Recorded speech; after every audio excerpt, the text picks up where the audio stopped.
नमस्कार, स्वागत है आप सभी का A1 न्यूज में। आपके साथ मैं हूं रंजना शर्मा। जानेंगे देश विदेश की तमाम बड़ी खबरें, लेकिन सबसे पहले बात करेंगे बुलंदशहर रेप केस की। इस घटना ने पूरे देश का दिल दहला के रख दिया है। वहीं इस पूरे मामले में जो पीड़िता है वो IPS ऑफिसर बनना चाहती है।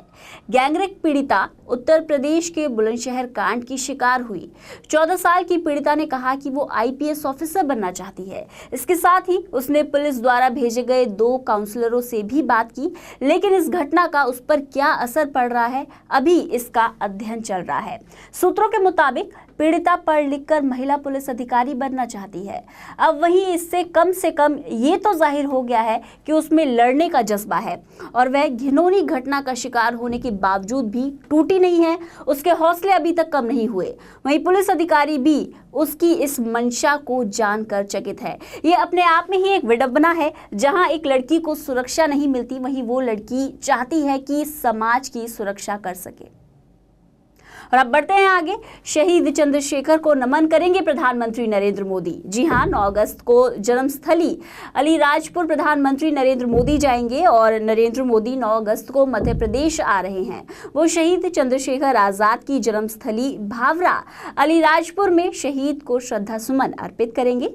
आपको बता दें कि चंद्रशेखर आजाद के नेतृत्व में 9 अगस्त 1925 को काकोरी कांड को अंजाम दिया गया, जिसमें सरकारी खजाने को ट्रेन से लूटा गया। और अब बढ़ते हैं आगे। दिल्ली हाई कोर्ट ने केजरीवाल को झटका दिया है। जी हां, LG को बताया है बॉस।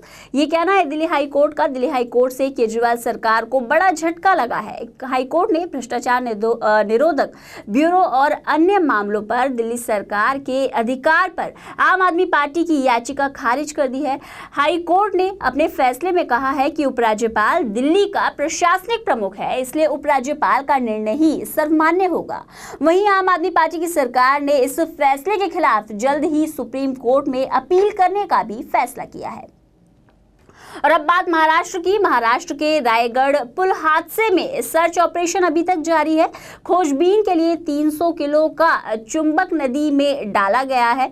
वहीं रायगढ़ जिले में महाड़ के नजदीक अंग्रेजों के जमाने के एक पुल के ध्वस्त हो जाने के कारण सावित्री नदी में बाढ़ आ गई थी, जिसमें वो बह गया था। वहीं बसों और अन्य सवारियों में सवार हुए 22 लोगों का पता लगाने के लिए आज सुबह 300 किलोग्राम का चुंबक नदी में डाला गया है। एक रक्षा प्रवक्ता ने बताया कि नौसेना के गोताखोरों ने आज सुबह ही अभियान शुरू किया।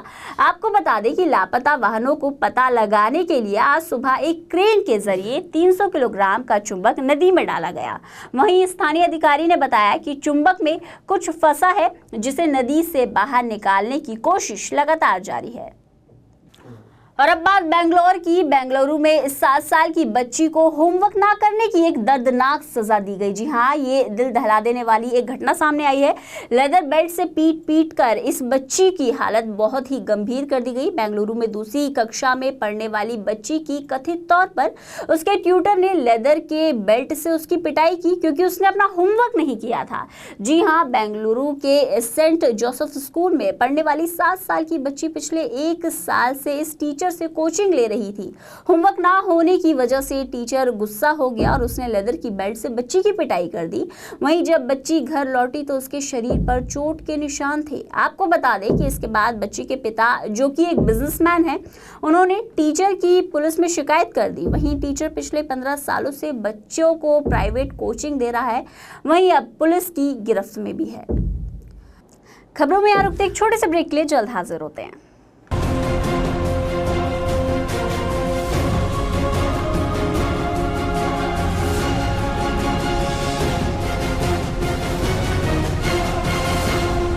वहीं यूपी में महात्मा गांधी का अपमान होने की घटना सामने आई है। इसे कथित तौर पर कहा जा सकता है मूर्ति को पहना दी समाजवादी पार्टी की टोपी। उत्तर प्रदेश के मुरादाबाद में राष्ट्रपिता महात्मा गांधी की मूर्ति के अपमान का मामला सामने आया है। बापू की प्रतिमा पर किसी ने समाजवादी पार्टी की टोपी पहना दी और दुपट्टा पहना दिया।